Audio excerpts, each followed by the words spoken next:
Dingus and Dongus. Hey, Michael.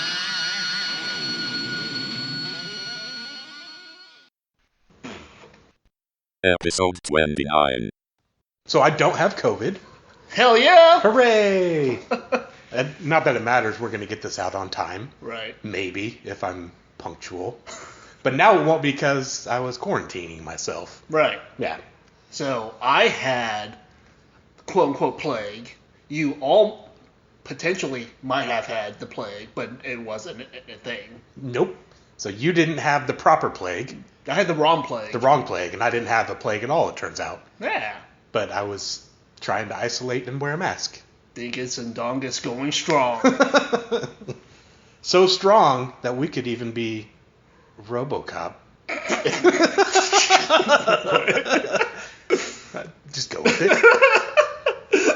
He is a very strong man. Yep. Cyborg. That's what we read, by the way. Strong man. Strong man. Citizens. I can't come up with it. Nope. Nope. Robocop Citizen's Arrest is what we read. Yep. Written by Brian Wood, who I like a lot of his stuff. Yeah. And out on Boom! Exclamation mark. Actually too familiar with Brian Wood, I don't think. Well, all those white trade paperbacks over there, all Brian Wood. All the ones I can't see what they are? DMZ, Northlanders, The Massive. I've only got like the first 2 or 3 of The Massive, though. Okay. Like whole collection of 2 of his runs right there. Cool. So, Yeah. I like him.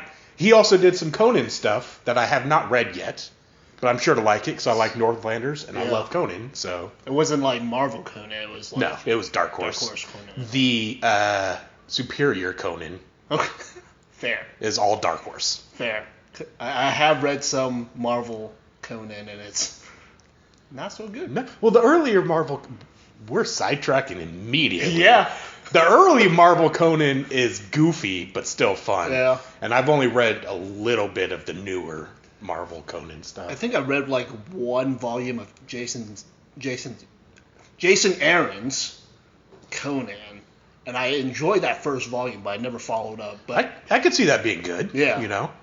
all the other ones that I kind of dabbled in, the new Marvel stuff, it's like, whatever. Yeah. Well, it's from everything that I've read, the Dark Horse Conan is more in tune with Howard's stories, which are also up there. Right, dark, grim. Yeah. Yeah. So now I guess we should talk about Robocop. Yeah, he's Conan of the future. Conan of the future, yes. He kind of is. Yeah. Well, no, he is. He's a Kind little of. anti-hero here. Yeah, because he's a cop. Yeah. Yeah. That's This all is- you need to be an anti-hero, just be a cop. And try to do good, and you're an anti-hero. Yeah, there you go. Yeah. It was interesting because you're fully aware of my general distaste of police. Mm-hmm.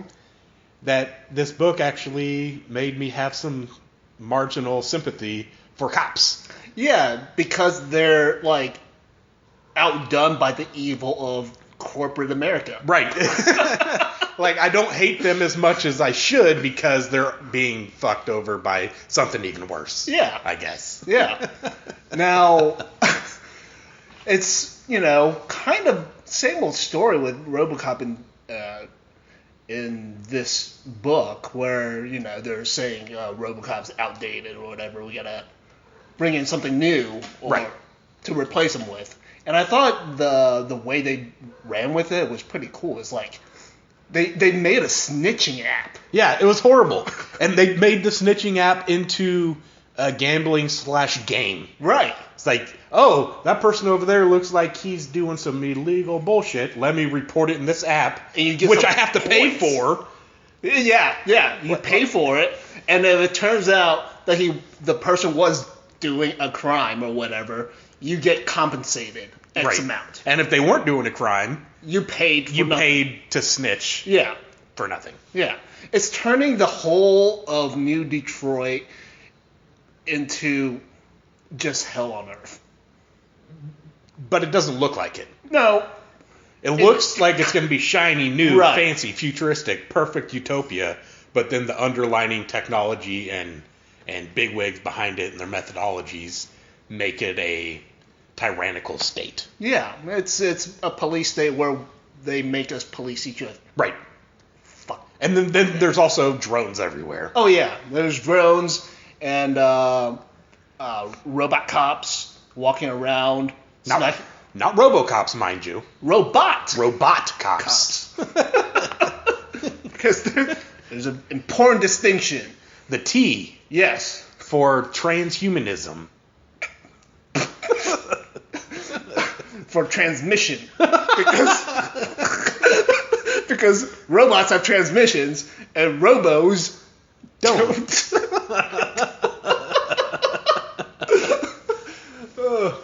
Yeah, we're obviously well versed in robotics. And cybernetics. Yep. And fiction. This one's off the rails already. Oh, this will be a good one. I enjoyed the story. Yeah. It's a Robocop story, basically. I was a little creeped out by how eerily similar the newscasters and anchors were in the book to like Fox News, basically. Oh yeah. It's like ugh. Yeah. In fact, like the whole book had a gross vibe to it. Yeah. Because of that, hyper capitalistic corporatism bent to this world. It just feels gross, and I don't want to be a part of it. No. But overall, the story that it's telling is good, and it's a fairly, it's a dystopian version of what we're going through right now. Yeah. It's like the next level of us, right? Basically. Now I kind of wonder when this was written, because I didn't look it up. I didn't either. It's funny you mentioned that because I was getting the info for it, and I didn't see it anywhere immediately. It's like, whatever, we don't need to know. And then now you pose the fucking question. The one time I go, whatever. I knew this is the one time they would be like, we've done like 50 I'm guessing 50 episodes. I don't know. We've done X number of episodes. Peter's never given a shit about the date. Which is true. That is very true. So, I just throw a little fucking curveball. Yeah, I wonder when this was written. It's on the internet. Go look it up, asshole. Yeah, exactly. Recent. Like, it's clearly after all the Brian Wood crap I bought. Yeah. So. Overall, the world itself, it feels like Robocop. Yes. It feels very true to the original two. I don't remember the third one very well. No. Because other than it was trash. But, the constant cuts to, newscasters, commentary and stuff like that. It feels very, true to the world that, the first two Robocops. It's Robocop, man. Yeah. I was very happy with it. Yeah. And it wasn't, like, too dumbed down, too kiddie. Right. Which I didn't know, because the movies weren't. Mm-hmm. So I was like, well, maybe. I don't know. But I don't really know what else Boom puts out. So I didn't know what to expect necessarily. Yeah. I know we've read one or two things and I already forgot. Yeah, same. But but I don't know generally what they put out. Right. So I didn't know what to expect. Like, you get a Marvel book, you get an idea. You get a Dark Horse book, you get an idea. The engineer fella or whatever, the developer of the corporation, what is it? OEC? OCP. OCP. Omni Consumer Products. Yes. OCP, the main engineer guy. The art looked very similar to Jeff Bridges. So I'm picturing, like, not quite a dude character, probably more of a, what the hell was that Western remake that he did? Not Old Country? No. Not Old Country for no man. Old Country for no men.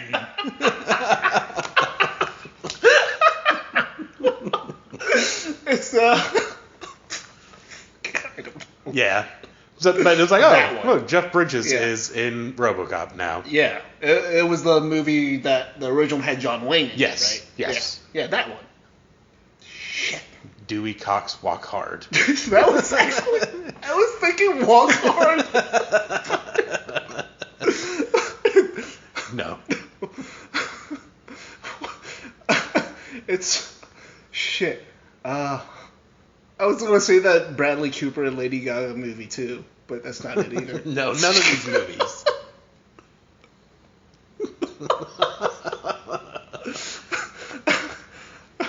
Okay. Back to the book. Because there's not a podcast about movies. I was surprised at the color scheme of the book. Why It's were you very- surprised by it?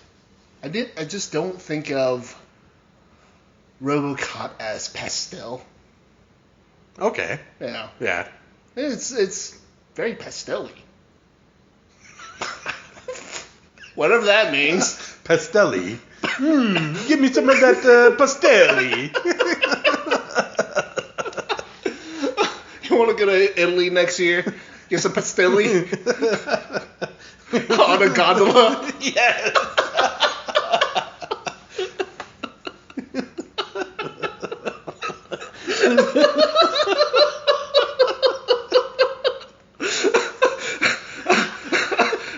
Okay. This is a train wreck. This is the best. This is the best. But I'm not that's it. editing anything. That's it. I think we're done with RoboCop. Yeah. I think we're done with RoboCop. Yeah, we can be done. Well, no, we got more. Well, I was a little disappointed that they didn't go into further depth on what the code was in RoboCop that prevented him from picking up the gun and shooting himself. Oh. They didn't really talk about it much, and then the cop's girlfriend or wife or whatever, Right. like got the code so that they could take the limitations off, so RoboCop could then shoot stuff. But they didn't say like really what its limitations were. Right. We know he can open doors, so Yeah. he could grasp. Right. Yeah. Is it just intent of violence with the prime directives, or what the hell? Because it was a quote unquote fifth directive, I think. Right. What the fuck was it? Yeah, I don't know. It's an interesting question, and yeah, and even when they gave him the little micro USB Chip data thing, yeah. pop it in. It's like we never really find out what the actual directive was. Nope. It just now he can shoot things. You think? Well. So one of the directives is not to harm any OCP employees, right, or Right. upper management. Right. What if they just made RoboCop upper management? so he can't kill himself. Yes. That was it. Yeah, that was it. He's an executive now. Yep. He's down with OCP. Yeah, you know me. So Sweven. Yeah. Sweven.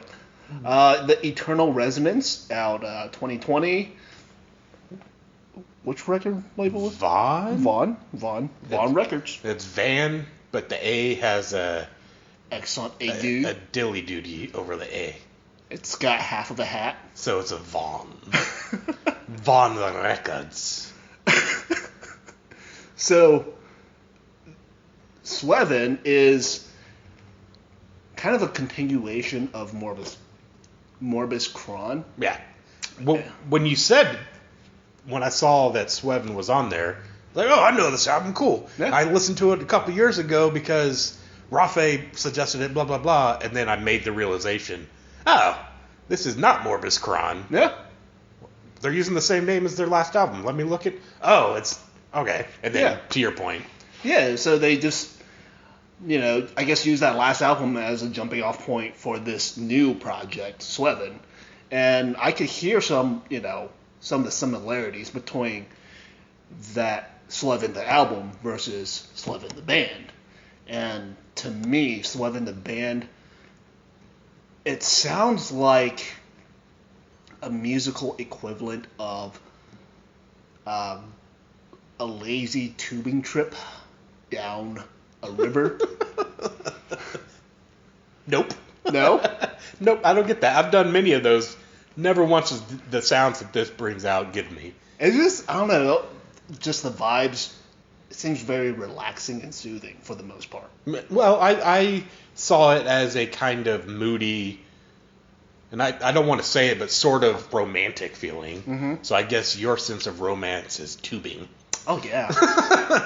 Yeah, you get in a relationship with me, like, that's where I'm going to propose. I'm just lazy and wet all the time.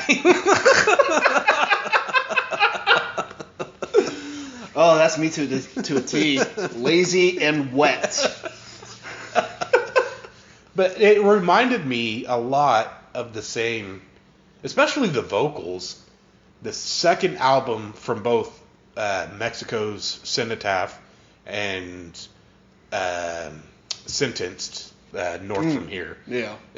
Those are kind of sort of melodic, still death metal, but the vocals and the mood that they give out is what this album delivers on. Yeah.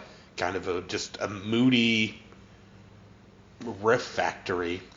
Yeah, and I guess I didn't really know what I was getting into when I listened to this album, but I guess I was surprised at how little distortion there really was on the guitars. Yeah. A lot of it is clean, and which makes me question the quote unquote death metal tag. Right.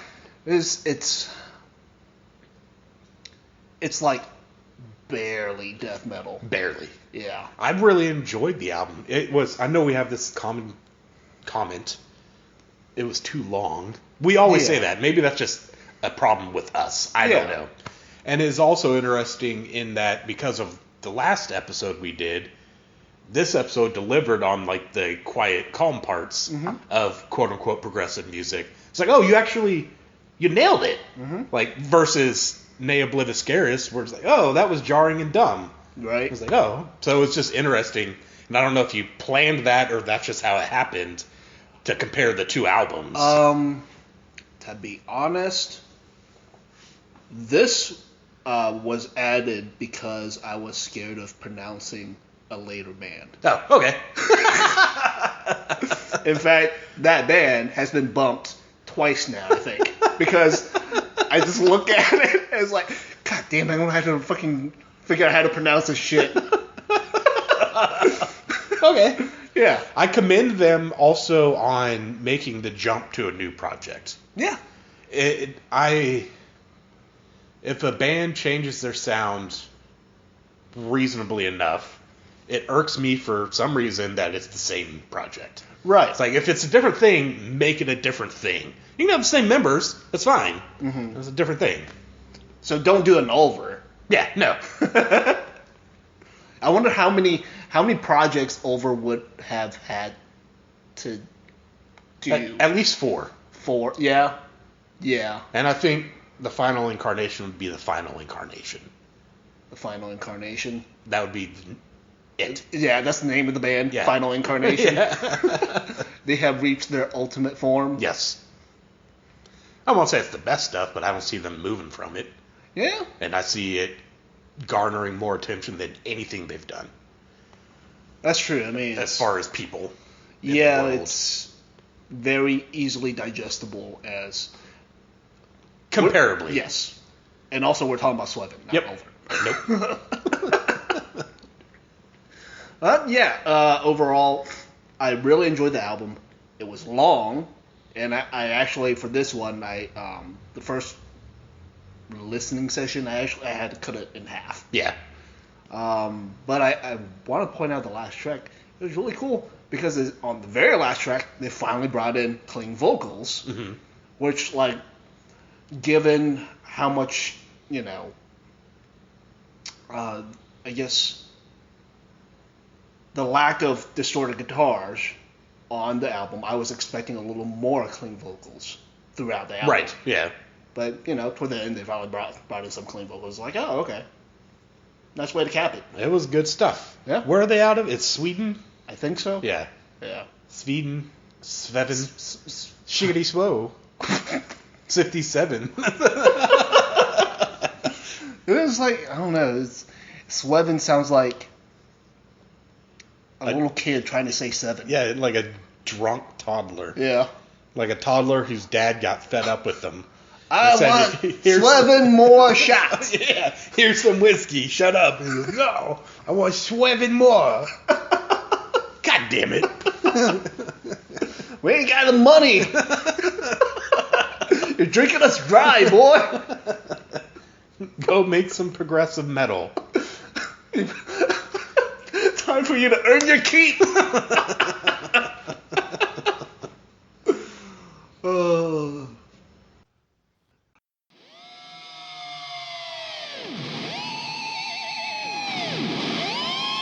Dingus and Dongus. Hey, Marco.